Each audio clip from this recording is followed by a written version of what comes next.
오늘 압살롬의 죽음과 다윗의 슬픔에 대해서 말씀을 나누고자 합니다. 오늘의 특별한 말씀의 주제는 인정 많은 크리스찬이 되자는 것입니다. 우리 마스크를 다 쓰고 우리 옆에 분에게 인정 많은 크리스찬이 됩시다.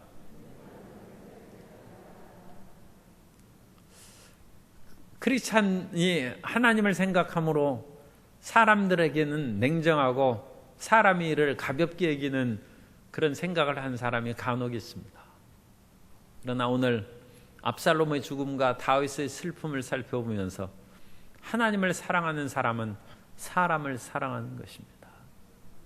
그 사랑하는 다윗의 모습과 어떤 면으로는 같은 친척이면서도 냉혹한 냉혈한 같은 요압에 대해서 우리가 오늘 내용을 살펴보도록 하겠습니다. 첫째로 압살롬의 죽음에 대한 이제 다윗의 태도를 우리가 보는데, 다윗은 그야말로 산전수전 겪은 장군이고 용사입니다.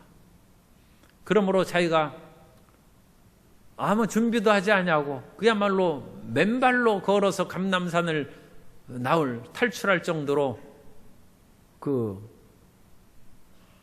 쿠데타가 철저하게 비밀리에 진행됐었고, 어떤 면으로는 다윗이 좀 방심을 한 것이죠. 그러나 곧 다윗은 모든 자기를 따르는 백성들의 전열을 정비해서 군 부대를 세 부대로 나누어서 각각 사령관을 세 사람을 세워서 지휘를 맡깁니다.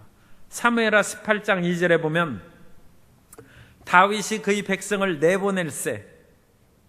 여기서 그의 백성이라는 것은 히브리어는 백성 암으로 되어 있습니다만 여기는 백성에게서 뽑은 군인을 말하는 것입니다. 이 군인들을 내보낼세. 3분의 1은 요압의 휘하에, 3분의 1은 스루야의 아들 요압의 동생 아비사의 휘하에 넘기고 3분의 1은 가드 사람 이때의 휘하에 넘기고, 왕이 백성에게 이르되 나도 반드시 너희와 함께 나가리라 하니. 그래서 이 왕이 이 군인들에게, 이 백성 군인입니다, 군인들에게 나도 출전하겠다. 그러니까 이 군인들이 왕은 우리 1만 명하고 어찌 비교를 할 수 있겠습니까? 그냥 성 안에 계셔서 우리를 응원하시고 기도해 주시면 되지, 혹시라도 왕이 어떤 일이 변고가 생기면 우리의 모든 그런 노력이 허사가 됩니다. 그래서 왕을 말리고 어쨌든 이 세 부대로 나누어서 압살롬의 그런 구태타고 나고 이제 전쟁을 벌이는 것입니다. 다윗의 그 용병술의 뛰어난 것을 볼 수 있고, 한 주력 부대가 나가서 싸우다가 다른 좌우의 양측의 부대가 협공할 수 있고, 또 다양한 그런 매복이나 위기에 있을 때 그걸 신속히 대처할 수 있도록 그렇게 별로 그 인원수는 언급이 안 돼 있습니다만 별로 많지 않은 군인일 것으로 생각합니다. 그럼에도 불구하고 이런 군인들을 나누어서 대처하는 그런 다윗의 모습을 볼 수 있습니다. 그리고 다윗이 한 가지 부탁하는 것이 있어요. 반드시 승리하라. 반드시 이 아버지를 죽이려는 이 패역무도한 불효자식 압살롬을 죽이고 나라를 반드시 평화롭게 다시 회복하라는 그런 부탁을 하는 것이 아니라, 다윗이 너무 인정스러운 말을 하는 거예요. 사무엘하 18장 5절에 보면 왕이 요압과 아비새와 이때, 이 세 사령관이죠, 세 사령관에게 명령하여 이르되 나를 위하여 젊은 압살롬을 너그러이 대우하라 하니, 죽이지 말라는 것입니다. 왕이 압살롬을 위하여 모든 군 지휘관에게 명령할 때 백성들이 다 들으니라. 이 백성 군인들도 다 들었어요. 이미 다윗은 압살롬의 군대를 자기 용사 맹장들이 이길 것을 기대하고 있을 뿐만 아니라 압살롬이 반역했지만 살려두라. 그런데 구테타군을 살려두면 되겠습니까? 그죠?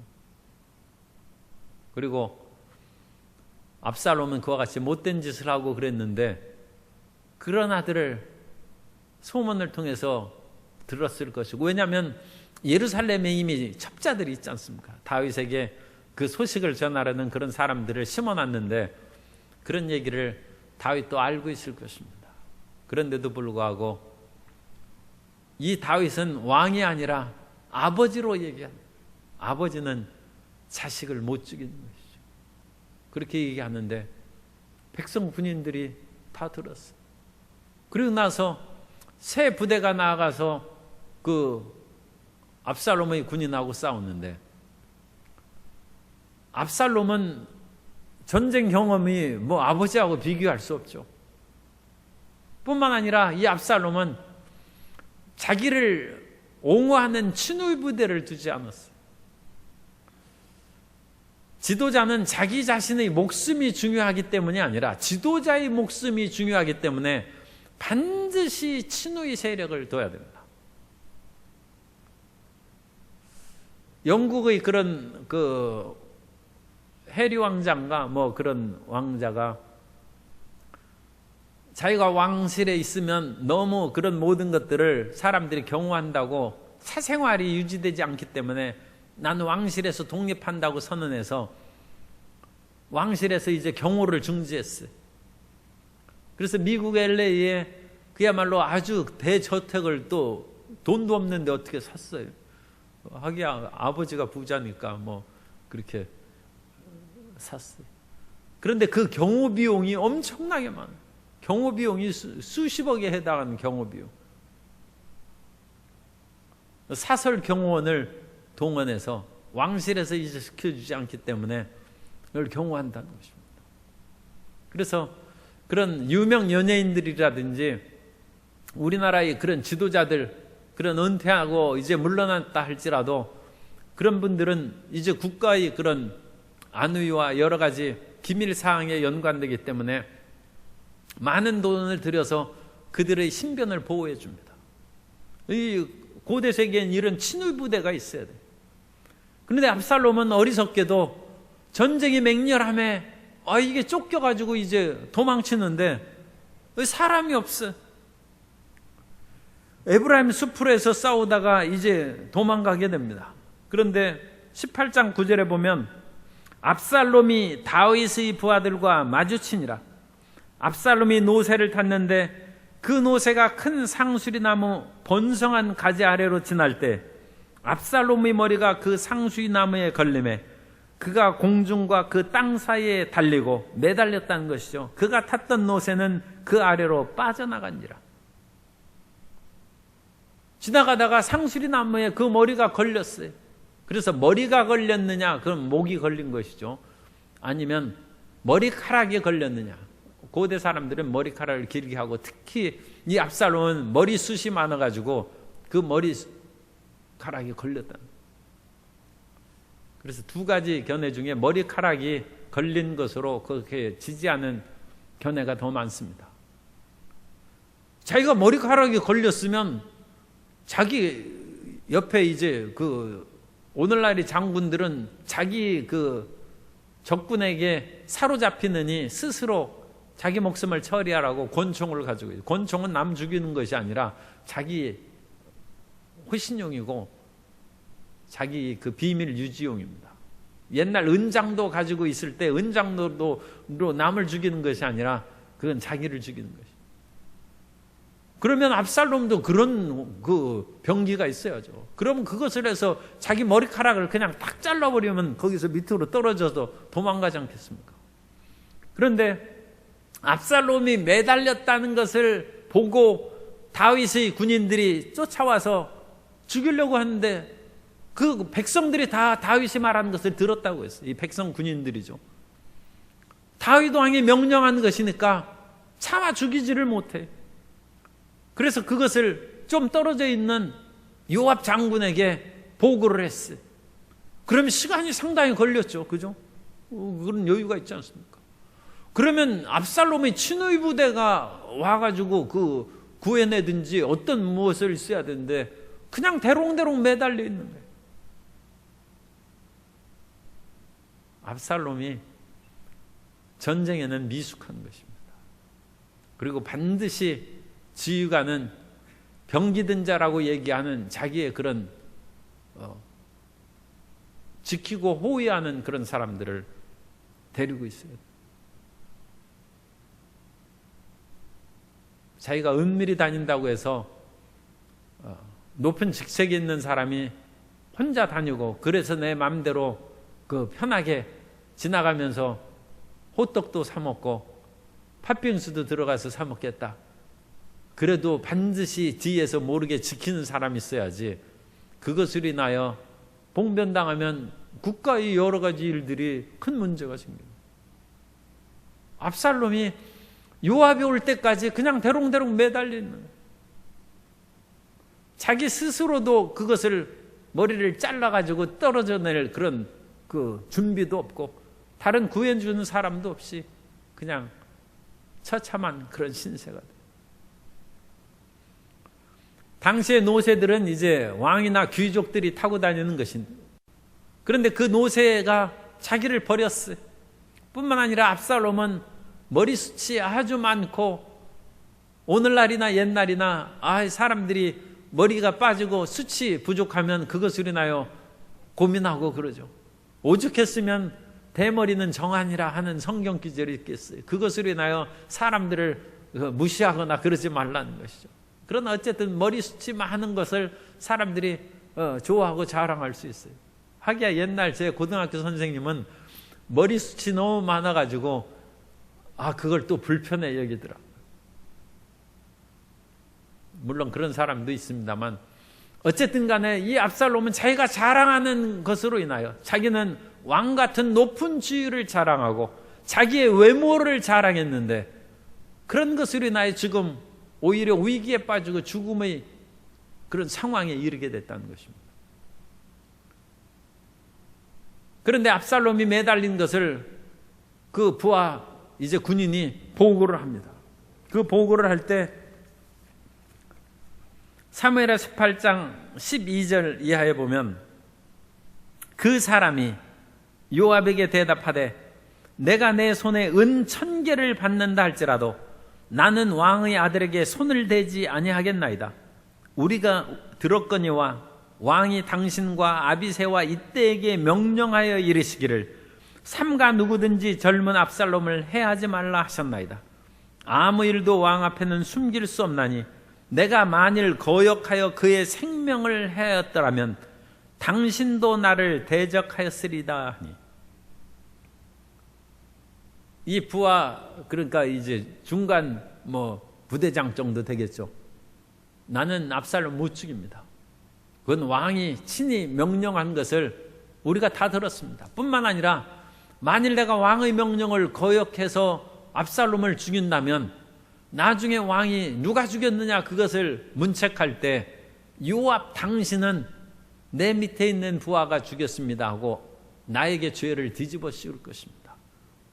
그러니까 요압은 당신은 일종의 교활하고 간교한 사람이기 때문에 내 목숨을 책임지지 않고 오히려 자기 밑에 있는 부하 그런 부대장이 왕의 명령을 어겼습니다 해서 자기는 빠져나가고 책임을 나한테 전가시킬 것입니다. 그래서 난 못 죽인다고 했어요.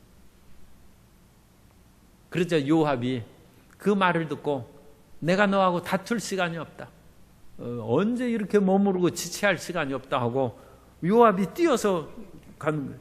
사무엘하 18장 14절 이하에 보면 요압이 이르되 나는 너와 같이 지체할 수 없다 하고 너와 같이 지금 말 싸움이나 하고 시간 끌 그런 여유가 없다 하고 손에 작은 창 셋을 가지고 가서 상수리 나무 가운데서 아직 살아있는 압살롬의 심장을 찌르니, 여기에서 우리말에는 그냥 심장을 찌른다고 되어 있는데 창을 3개 가져갔어요. 3번 찔렀습니다. 창을 3번이나 찔렀어요. 요압의 무기를 든 청년 10명이 압살롬을 에워싸고 쳐 죽이니라. 10명의 자기 친위대, 이 압살롬도 무기를 든 자가 요압의 무기를 든 자예요. 그러니까 요압의 친위, 자기 개인 그런 친위 병력, 자기도 장군이니까 그 10명이나 데리고 다닌 사람이 소위 말해서 압살롬을 난도질했어. 요압은 맹렬한입니다. 요압과 압살롬은 사촌간이에요. 혈육의 정으로 생각해도 그렇게 죽일 수는 없어요. 자기가 창을 3번 찔렀어. 도저히 살아날 수 없게. 그리고 완전히 10명의 부하로, 그야말로 누가 우리 옛날에 그야말로 죽은 자도 살려내는 뭐 화타라든지 그런 명의가 나타나도 도저히 못 살게 그냥 완전 죽인. 물론 요압이 이 구테타의 수괴이니까 이 압살롬을 죽일 명분이 있죠. 아니 왕을 배반하고 나라를 어지럽게 했는데 당연히 사형감이죠. 그런데 자기가 만일 사람다운 사람이었다면 자기의 동생을 그렇게 죽일 수 있습니까? 그 몸이라도 시체라도 깨끗이 보존할 수 있도록 그렇게 죽이는 방법을 선택할 수도 있고, 무엇인가 돌볼 수 있을 것입니다. 그런데 요압은 결코 그런 것에 망설임이 없었어요. 오늘날 이것은 공적인 일이고 대의를 위한다고 하면서 인정사정 안 보는 그것이 과연 올바른 것인가? 요압이 압살롬을 죽인 그 자체는 크게 나무라지는 못할 것 같아요. 이런 나쁜 아들을, 또 나라를 반역한 사람은 죽어야죠. 그런데 요압이 사람다운 사람이었다면 그렇게 죽일 수는 없습니다. 자기가 창을 3개를 찌르고 10명의 자기 무기를 든 자들이 압살롬을 다시 쳐서 도저히 살아 움직이지 못하도록 그렇게 죽일 수는 없습니다. 대의 명분을 위한다고 오늘날 처참하게 사람들을 대하는 그런 사람들이 가끔 있는데, 그건 참 우리가 조심하고 삼가야 될 그런 일입니다. 그런데 다윗은 오늘 우리가 말씀을 읽은 것처럼 이 다윗이 적군이 이제 패전하고 거기 이제 우리 앞에 있는 구절에는 이제 2명의 그런 소식을 전한 사람이 오는데, 아히마아스는 이 압살롬의 죽은 것을 채 모르고 일단 반란군을 진압했다는 승리의 소식만 가져왔어요. 그런데 다윗은 우리가 말씀 읽은 것처럼 이 젊은 압살롬, 내 아들 압살롬은 어떻게 됐느냐, 그걸 묻는. 어느 면으로는 왕답지 않죠. 그런데 여기서는 아버지다운 거예요. 아버지는 자식의 생사에 지금 관심입니다. 압살롬은 머리끝부터 발까지 흠이 없는 사람이었어요. 아마 다윗도 자기 아들 압살롬을 사랑했던 것 같아요. 그 아들은 어떻게 됐느냐, 그리고 내 명령대로 그의 목숨은 지켜 보존했는지 그것을 확인하고 싶은 것이죠.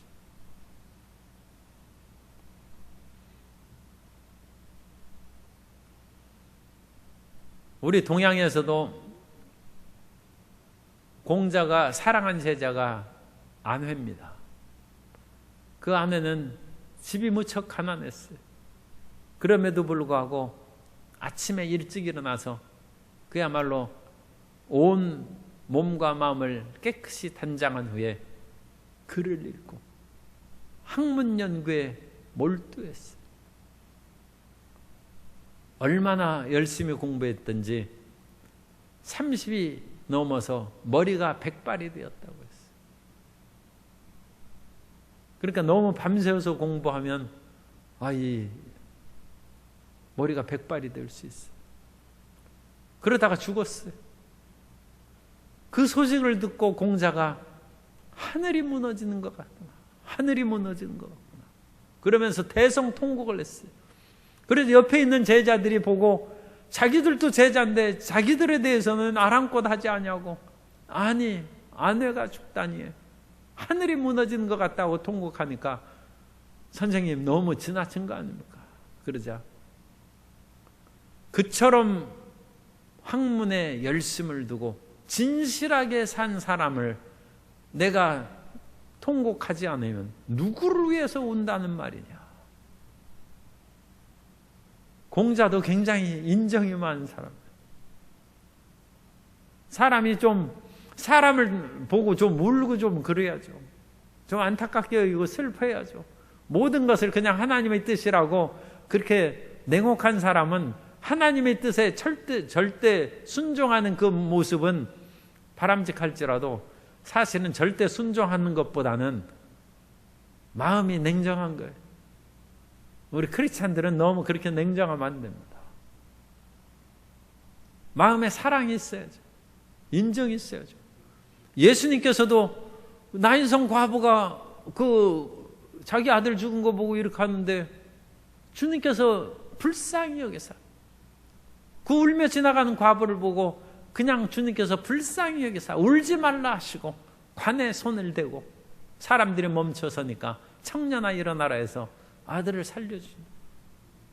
주님이 그것은 기도를 들은 것도 아니고 어떤 다른 사람의 대신 이 나인성 과부가 불쌍하니까 좀 어떻게 해 주십시오 하는 그것도 없었고 예수님이 단지 불쌍히 여기셔서 치료하시고 살려주신 것입니다. 하나님은 사랑의 하나님이십니다.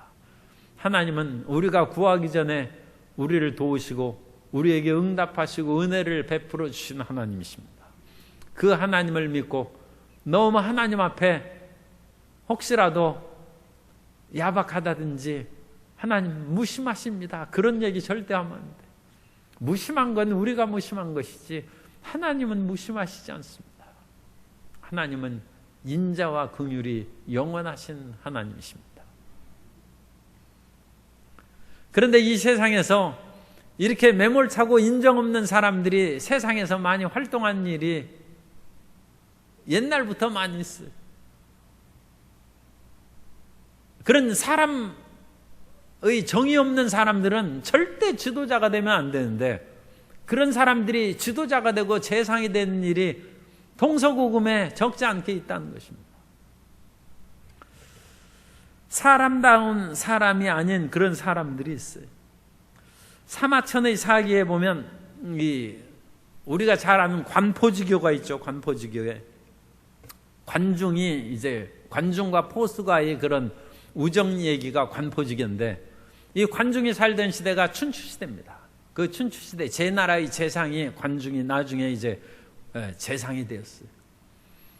그런데 이 관중이 이제 나이가 늙어서 죽을 때가 됐어요. 그 당시에 제나라의 그런 그 왕은 환공입니다.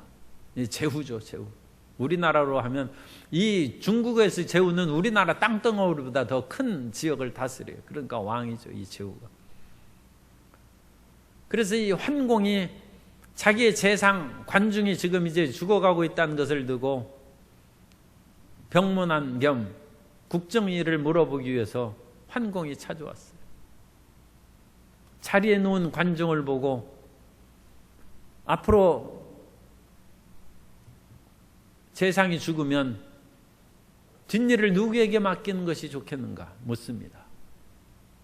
그러자 관중이 지혜롭게 대답합니다. 신하를 아는 것은 임금만큼 아는 사람이 없습니다.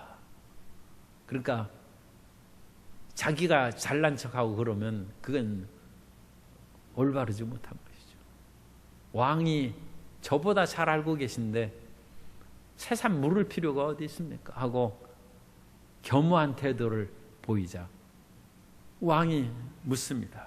그러면 여가는 어떤가? 여가의 사람 이름입니다. 그러자 여가는 어느 날 왕 앞에서 그 잔치를 벌이고 있을 때 이 환공도 이게 아주 그 못된 사람이에요. 내가 온갖 산의 진미는 다 먹어보고 안 먹어본 것이 없지만 사람 고기는 먹어본 적이 없구나.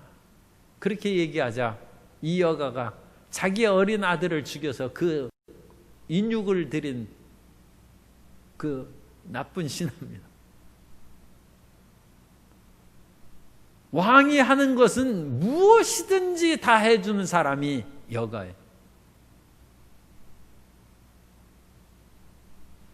왕이 첫 번째 이 여가는 재상으로 내가 다음에 세우면 어떤가 물었어. 그러자 관중이 대답한 것이 겁니다. 자기 아들을 죽여서 왕에게 바친 사람이니 인정상 재상이 될 수 없습니다. 그건 사람이 아니라는 거예요. 사람의 도리를 벗어난 사람을 어찌 사람을 다스리는 재상으로 삼겠습니까? 불가합니다. 딱 있습니다. 그러자 왕이 그러면 개방은 어떤가? 그렇게 물었어요.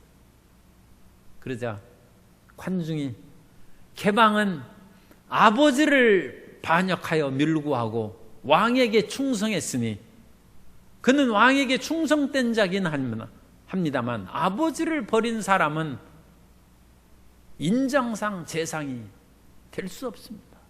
아버지를 버린 사람을 어찌 백성을 다스리는 지도자로 세웁니까? 불가합니다. 그러면 수조는 어떤가? 이 수조는 왕궁에 들락달락하면 잘못하면 수많은 그런 비빈처첩을 만나고 그 아주 이제 고가는 경우에는 있으니까 오해를 살 수 있어요. 그래서 이 수조는 스스로 거세를 했어요. 그래서 왕이 아주 신임하는 모든 그런 일들을 맡길 수 있는 충성된 신하가 수조예요. 관중이 얘기합니다. 왕에게 잘 보이기 위해서 스스로 거세한 자는 불가합니다. 사람의 도리를 벗어났다는 거예요. 왕이 얘기한 세 사람을 다 불구하다고 했어요. 그리고 관중이 죽었어요. 그런데 환공은 이 세 사람을 다 썼습니다. 환공의 생각은 이 머리가 이제 약간 이상한 사람이죠. 관중하고 정반대로 생각했어요. 아들을 죽이기까지 나에게 충성한 사람을 내가 왜 안 쓰겠느냐? 아버지를 배반하면서까지 나에게 충성한 자를 내가 어찌 안 쓰겠느냐?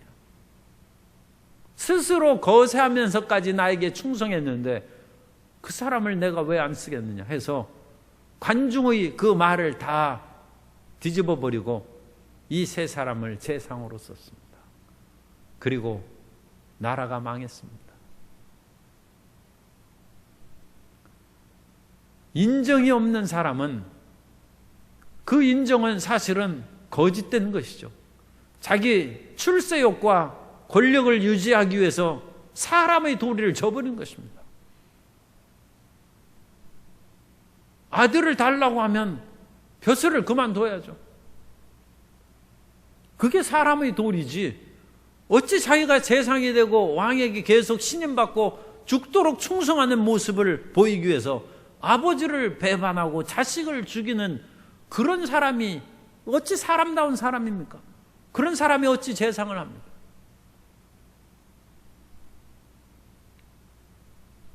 그런데 며칠 전 신문에 보니까 어떤 신문에 대문짝만하게 집 팔아 벼슬을 샀다는 것이 대문짝만.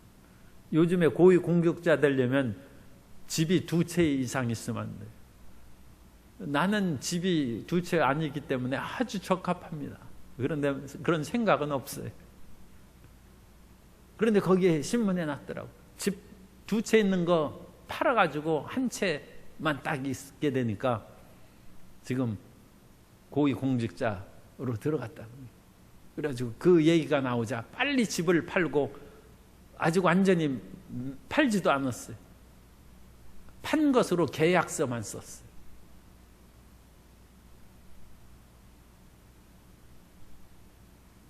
그분이 정말로 필요한 그런 그 자리에 인재가 되기를 바랄 뿐입니다. 만일 그렇지 않으면 그건 큰 문제죠. 관중이 사람답지 않은 사람은 지도자로서 안 된다. 나라가 기운다. 요압이 아무리 탁월한 장군이고 구테타의 수교를 죽여야죠. 구테타를 일으킨 장본인인 압살롬을 죽이지 않으면 어찌 구테타를 진압하고 나라에 또 다른 반란이 일어날 때 그 모든 반란군을 진압할 명분이 어디에 서겠습니까? 요압의 행동은 바른 것이지만 그 처리 과정은 그건 인간답지 못한 것이고 형제답지 못한 것이고 사람의 도리를 어긋나는 것입니다. 왕자나 왕은 그 위치나 직분이 있기 때문에 죽을 때도 명예롭게 죽입니다. 비로마 시민은 십자가에 못 박혀 죽지만 로마 시민은 로마의 명예를 위해서 절대 십자가에 달지 않습니다. 그래서 사도 바울은 로마 시민이기 때문에 목을 쳐서 죽입니다. 그건 순식간에 죽지 않습니까? 그러므로 그것은 시민으로서의 그런 명예를 존중해 주는 것이고 그런 로마의 국가의 명예를 그거 얘기해 주는 거예요. 오늘날 우리도 이런 국가의 명예와 사람들 사이의 명예를 존중해 줘야 나라를 위해 충성하고 그야말로 광복절을 이제 내일 기념하고 75주년이 됐어요. 그때 나라를 위해서 산 목숨을 바친 사람은 무슨 뭐 엄청난 보상금이 나옵니까? 집이 나옵니까? 땅이 나옵니까? 명예를 존중해 줍니다. 그것을 나라에서 잘 수행하면 그 나라를 위하여 목숨을 바친 사람들이 있는 한 그 나라가 기울지 않죠. 그런데 그와 같이 여가라든지 개방이라든지 수조와 같은 그런 간신배들을 재상으로 섬기는 그 나라는 기울고 멸망하구만. 다윗이 울고 그런 것이 뭐 꼭 잘하는 것이라고는 볼 수 없어요. 왕이 그렇게 지금 왕으로서 행동할 때가 있지 아버지로서 그렇게 울고 그런 것이 바르지는 않죠. 그래서 이 효와 충에 대해서 논란이 되는 것은 지금까지 계속됩니다. 효가 먼저냐 충이 먼저냐. 조선시대에 삼남 지역에 있는 그런 어떤 명의가 있었어요. 그러니까 이 남쪽에 있는 명의가 그 아버지가 위독하셨어요. 그래서 아버지를 간호하고 있는데 갑자기 왕이 병이 나가지고 그 명의를 불렀어요. 여러분, 아버지가 지금 생사를 지금 앞두고 있는데 왕의 명령을 받아서 서울로 가야 됩니까? 아니면 왕이시여 나는 지금 못 갑니다. 다른 명의를 구하소서. 그렇게 해야 됩니까? 그런데 오늘 내일 하는 아버지를 놔두고 그 명의가 한양으로 가는 중에 아버지가 돌아가셨어. 그것을 가지고 조선시대 선비들이 쟁론을 벌였습니다. 이 명의는 충신이냐 불효냐? 성도 여러분은 어떻게 생각하세요? 이 불효입니까? 충신입니까? 아버지를 돌보지 못한 사람이 왕을 돌보고 나라를 돌볼 수 있느냐? 이제 그게 문제가 됩니다. 자기 출세를 위해서 처자식을 내버리는 사람이 그 사람이 나라의 일꾼이 되겠느냐? 그래서 또 희한하게 또 그런 그 비슷한 예가 우리나라에 있어요. 이전에 노무현 전 대통령이 대통령 후보로 나왔을 때 그때 그 일이 있었어요. 그 노무현 전 대통령의 장인어른이 좌익입니다. 소위 말해서 빨갱입니다. 그러다 돌아가셨어요. 그래서 그 이력을 가지고 그 장인을 그런 사람을 둔 노무현을 대통령 시킬 수 있느냐? 그렇게 얘기했어요. 그때 노무현 전 대통령이 내가 대통령 되기 위해서 아내하고 이혼하란 말이냐? 그러면 대통령이 되기 위해서 좌익의 그 사상을 가진 사람의 딸을 내버림으로 그 사람이 참 훌륭한 대통령이 될 수 있겠느냐? 사람의 도리를 저버린 사람이 대통령 할 수 있겠느냐? 그 말을 했어요. 오늘날 우리 크리스찬들이 그것을 생각해야 됩니다. 사람의 도리를 저버린 사람이 진정 크리스찬이 될 수 있느냐? 우리는 대통령이나 이 공무원 그런 공직자의 문제가 아니라 진실한 크리스찬이 되기 위해서 우리가 생각하는 거예요. 사람의 도리를 버리고 자기의 가정과 처자식을 버리고 하나님을 믿을 수 있는가? 물론 그 모든 버릴 사람이 몇 번이나 권면하고 교회를 통해서도 권고를 들지 않는 이단 사설에 빠진 사람은 교회가 권고해서도 듣지 않으면 이제는 이방인처럼 그 사람을 대하라고 했습니다. 그런 상황이 있으면 그것은 최선을 다했다고 할 수 있지만 가벼운 그런 정도로 서로 간에 성격이 안 맞는다든지 아니면 단순히 예수님 믿고 교회 나가는 것을 핍박하는 그런 정도의 차원에서 나는 모든 인연을 끊는다. 그것이 과연 올바른 크리스찬의 태도인가?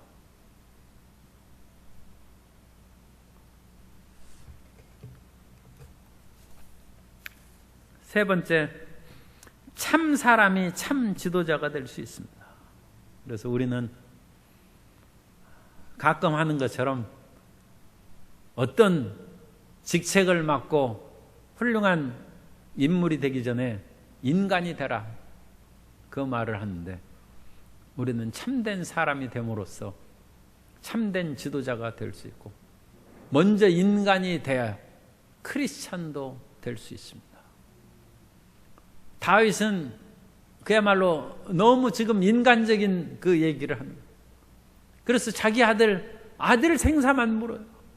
내 아들 살아있느냐? 그걸 묻고 내 아들아, 차라리 내가 너를 대신해서 죽었더라면 좋았을 것을. 다윗은 이 점에 있어서는 인간입니다.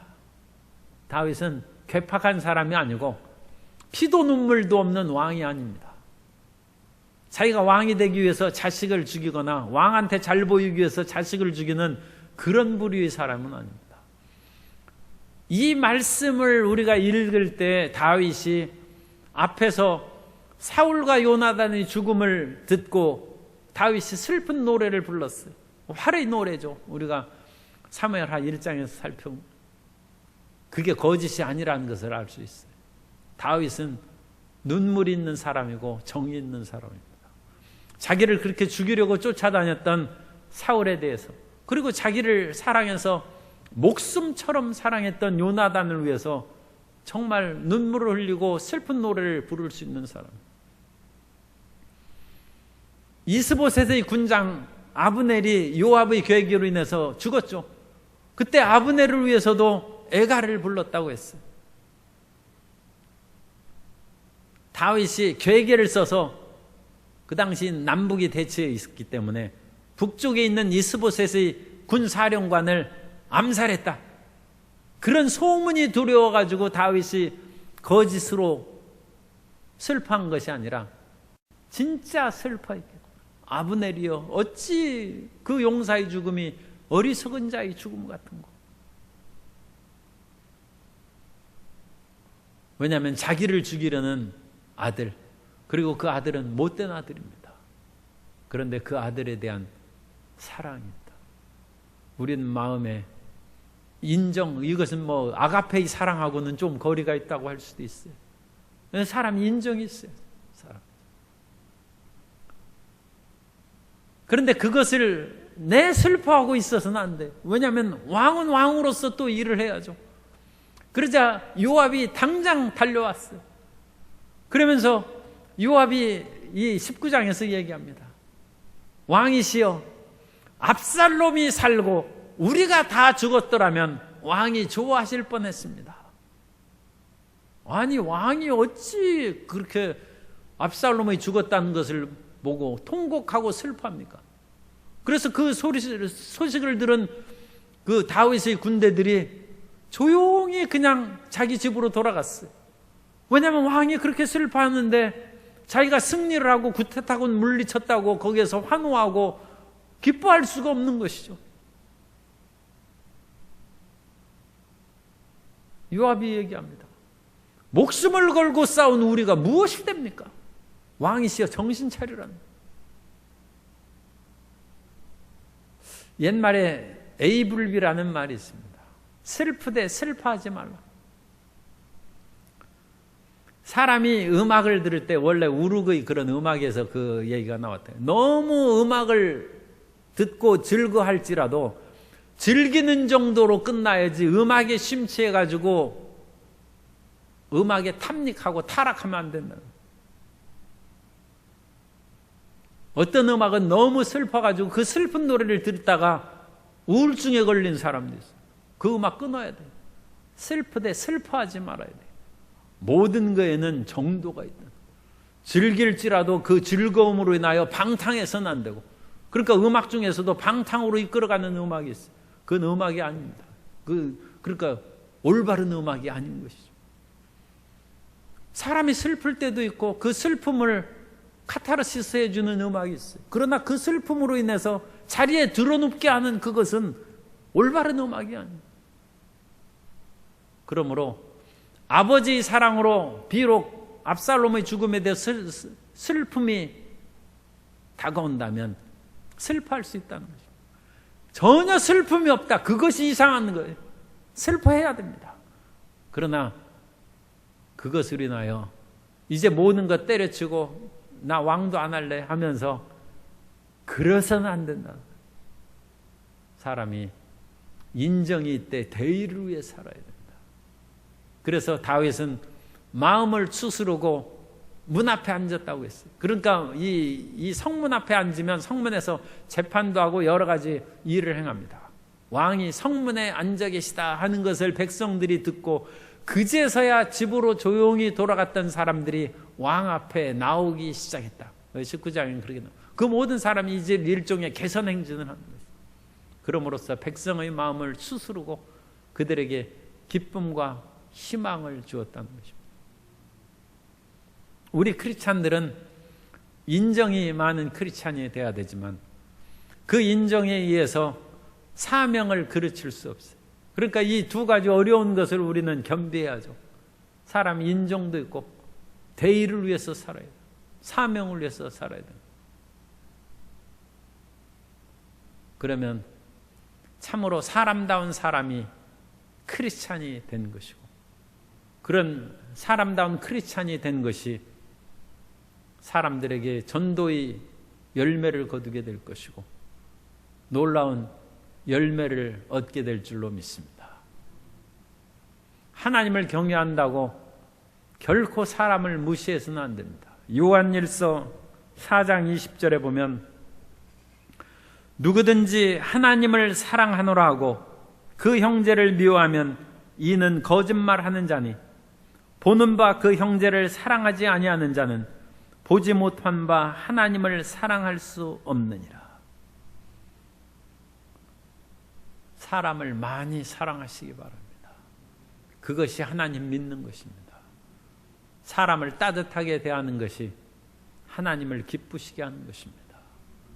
그러면서도 우리는 그 사랑에 매여서 해야 할 일을 하지 못해서는 안 됩니다.